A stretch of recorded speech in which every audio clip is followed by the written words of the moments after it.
Okay, so in this video, I'm going to show you how we can combine multiple workbooks, Google Sheets, however you want to call them, to a master. So I have this separate Google Sheets. Here's one. So it has some data. Then we have this second one. It has some other data. And then we have this third partial that has some more data. I want to have all of these combined in a new spreadsheet. So I'm going to start by first just grabbing the columns and copy pasting them. So that should be pretty simple and easy. Copy and paste.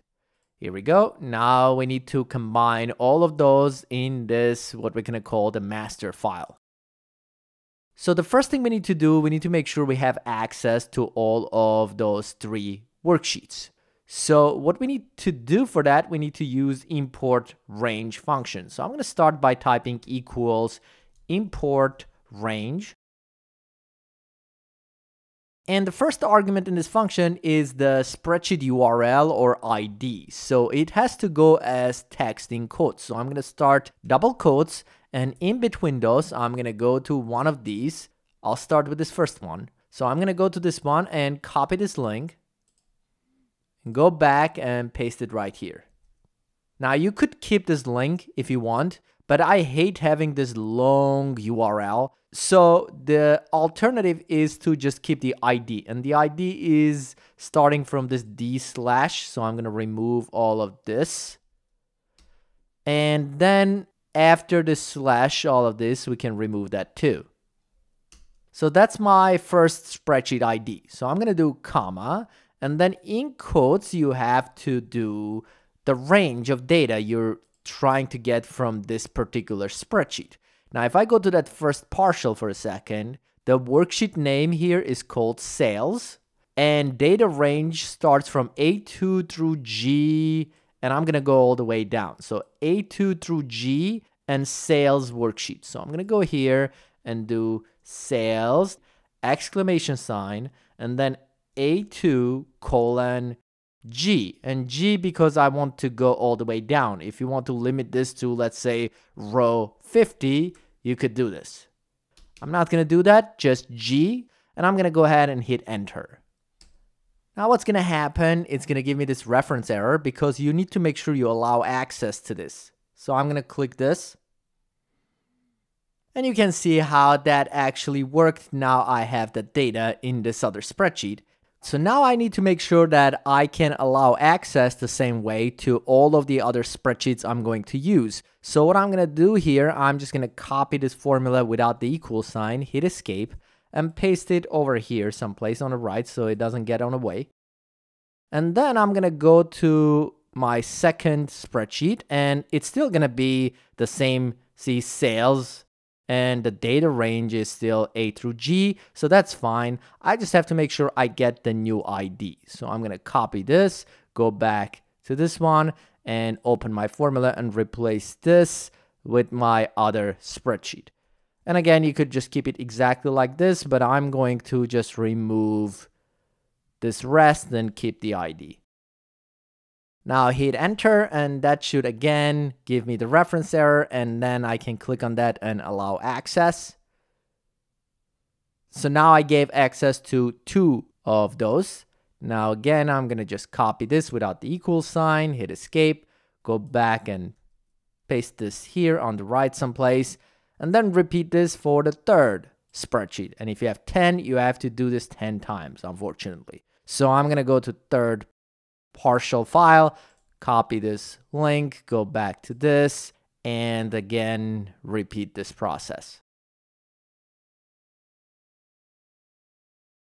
And I got the third one. So I have three partials. I'm actually going to go ahead and move this over to the right too. Just copy this, hit escape, and paste it right in here. So I have these three formulas now. So I'm going to need to use those in just a second. So what I'm going to do here, I'm going to remove this, and I'm going to start a new formula. I'm going to start equal sign and open array brackets. And in this array brackets, I basically have to use some of those formulas I had on the right. So if I hit enter now, I'm going to get an error because this is not a valid formula. I'm just going to close this bracket for now and hit enter, and that's still not a valid formula, but I need to copy and paste the rest. So I'm going to copy this first import range function, go back to this, and then inside of this bracket, I'm just going to paste that first one. I'm going to hit enter. That's the first one. That's fine. I'm going to go here and copy the second import range function. That's, by the way, here on the right. I can just do Command C or Control C to copy that. Then I'm going to go back to this formula.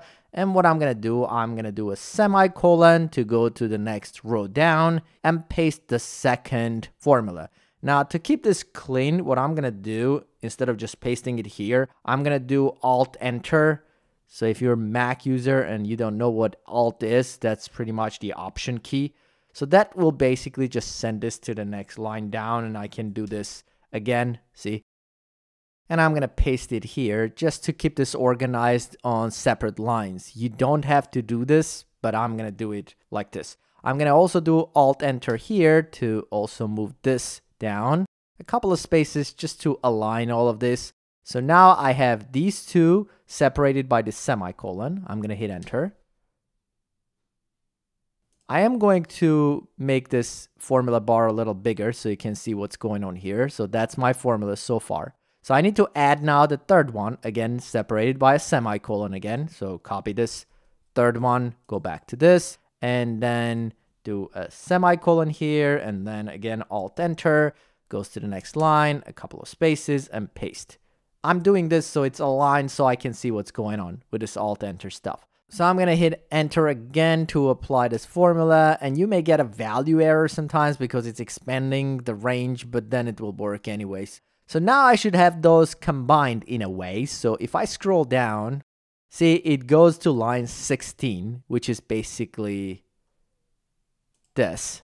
Now then we have some blanks here, which will be probably for a while. And it really depends on how many blanks you have. For example, if I look here, see, there's 1,000 lines. So that means in my master now I'm going to have 1,000 lines blank before I get to the second one. There it is. So these are all of them with bunch of blanks in addition to just these. So we want to get rid of those blanks. So what I'm going to do here, I'm going to pick a column. So let's say I know that in this date column, there's always going to be some information in all of these spreadsheets. So I'm going to pick that column. For me, that's the first column from my data. What I'm going to do here, I'm going to go back to this, and I'm going to put this entire thing inside of a query function. And that accepts data as the first argument, which is going to be this entire array of combined stuff. And then after that, I'm going to do a comma. I'm going to do Alt-Enter again to move to the next line, so I keep this separate. And here, the next thing is the actual statement. So we'll do it in quotations. So we're going to do select which columns we want to display. So I'm going to do star for all columns. And then I'm going to add a where clause. This allows you basically to filter your data. So I want to make sure that I filter the first column to not have blanks in that column. So I'm going to say where col1 is not equal to two single quotes, meaning in this case blank, comma, and then the last argument is how many header rows we have in our data, not in here. Now, if you remember when I was selecting data, I started from A2. I did not select headers. We don't want headers in this case. So 0 for header rows. I'm going to hit enter. So it says I got an empty output. So apparently this double quotes, it didn't accept that. So we probably have to say is not null instead for our blanks. So I'm going to do that and hit enter. And now let's go check out what happens. So you can see how all the blanks are gone. And now I have my combined data. So one thing to mention here, this column is case sensitive. It has to be uppercase C. So if you're going to use column 3, it's going to be column 3. Just make sure you do uppercase C. Now this is one option to do this, but you may end up running out of array limitation because of this whole blank situation. If you end up having errors with this, I'm going to show you a different method we can do. So we can pre-filter our data and then combine instead of combine and then filter like we did here. So let me show you how we can do that. I'm going to add another worksheet here. So again, copy paste column names. I will also just copy paste those import range functions so that I don't have to rebuild the whole thing all over again. It's still going to be the same import range function to bring them over. Now I want to make sure I can actually filter that range and get a filtered range so it doesn't give me all the blanks together with the whole thing. So what I'm going to do, I'm going to do this. I'm going to go back to this. I did copy that first import range. So I'm going to go here and do a filter function first. And in this filter function, the first argument is the range. And the range is going to be that range we're getting from import range. So I'm going to paste it right in here, comma. And that moves us to the next argument. The second argument is the condition. So the condition is we need to check that the column is not blank. So again, I want to check the first column in my data. Remember this dates.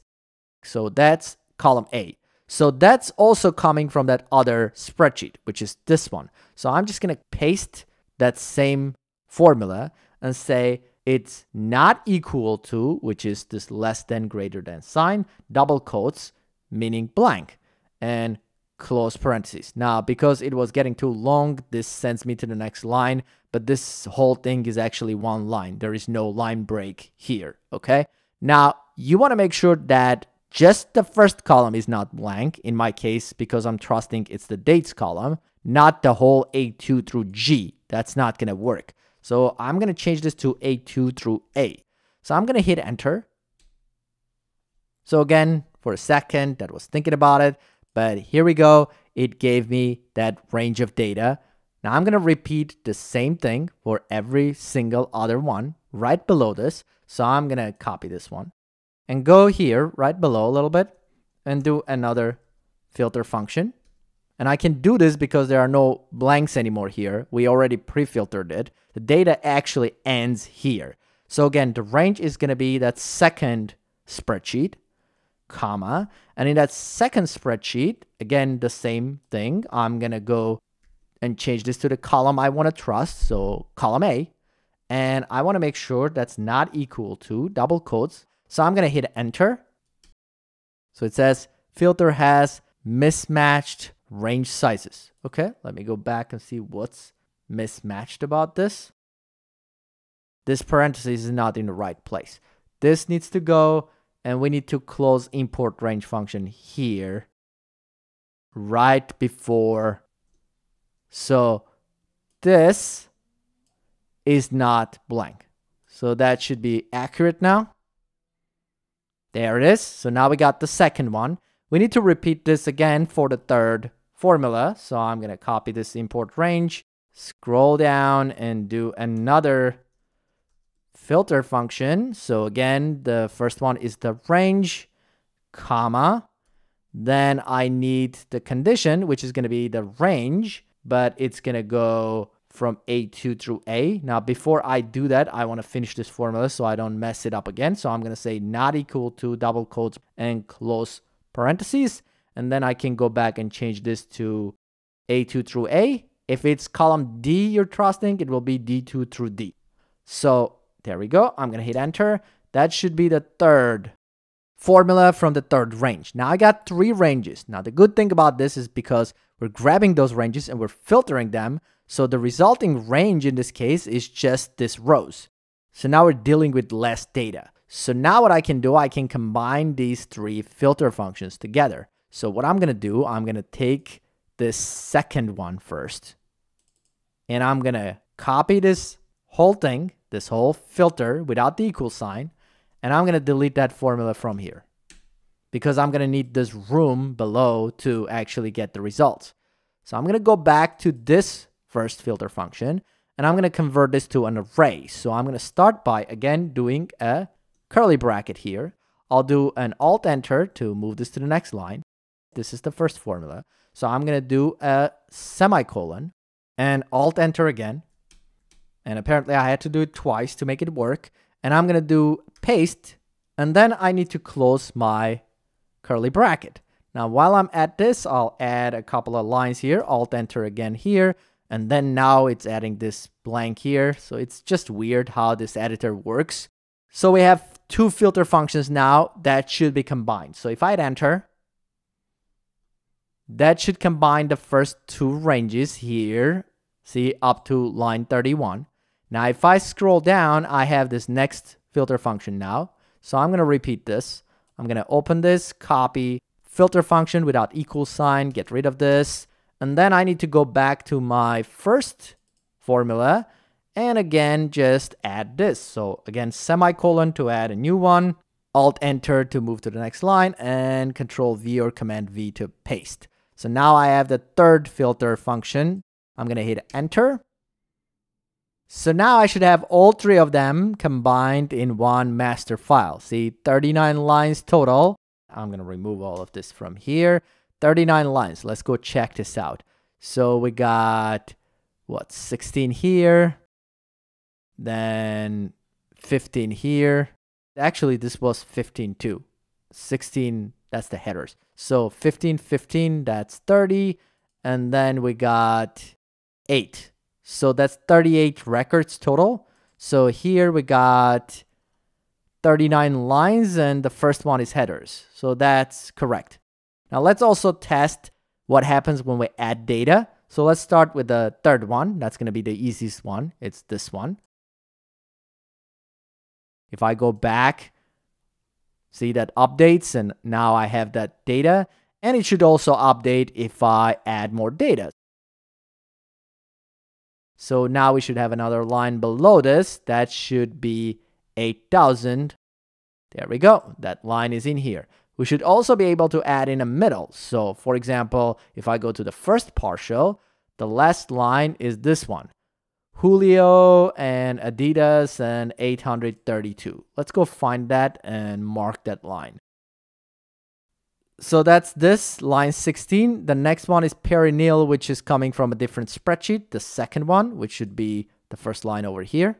Now let's go to our first partial and add some more data to this. So let's go check this out. So if I go to my combined data, see right below Julio, now we have Thomas. And then after that, perennial, which is coming from the second spreadsheet. So it's automatically updating as we keep adding new data. And that should also, by the way, happen here, because this is also using that same logic here. See, we have Thomas, that 3,333. And then if I scroll all the way down, we have this. So that's good. So it's updating all of this. Now, if you wanted to sort this, if you're using this method, then what you could do, you could just go here. You can add another clause to this. Let me actually zoom in so you can see what I'm doing here. Here we go. I can go back to this and do order by, and then choose which column I want this sorted by. So let's say I want to sort this by date, right? So that's going to be col 1. So if I do this and hit enter, this should sort all that data, see, by dates. And if you wanted to have the latest one on top, you could do DSC for descending. And now it should have the latest on top and the earliest all the way down. And if you wanted to sort by another column, just change the column, right? So maybe you want to sort this by the sales rep. So that would be column 2. And let's say I don't want this descending. So you can either do ascending or not do anything. Now, if you want to learn more about this, I have a whole series of videos about query function. But I'm going to hit enter. Now I'm sorting by sales rep. So that's if you want to sort this. Now, if you want to sort this, there is no select statement, so you're not going to be able to do that. But what you can do, you can just put this whole thing inside of a sort function like this. And I need to close that function all the way down here. So that will be the range I'm trying to sort. So if I keep this like this, it should just sort by the first column. So if I hit enter, see, sort it again from earliest date to latest date. Now, if you're not happy with that, you can go here and add a comma and then choose which column you want to sort by. So let's say you want to sort by sales rep, right? That would be column number 2. So if I do that, it should, oh, so we have to do in pairs. Okay, so we need to also say how we want to sort this. So we're going to do comma and do is ascending. So we'll say true, hit enter, and there it is. Now we're sorting it in ascending order by, what did I do? Oh, second column, which is salespeople. Now, if you wanted to do descending, you would just do false, which would be names again from W through A. If you wanted to sort by date, descending, then the column is 1. So the first column, oops, there it is. And false is descending, so the latest date on top, or do true. And that should be ascending. Hopefully that makes sense. So if you need to sort it, you can sort it. So a couple of different ways to do this. One is using filter function. The other one is using query function. And that should do it for this video. Thanks for watching. Please subscribe, and I'll see you in the next one.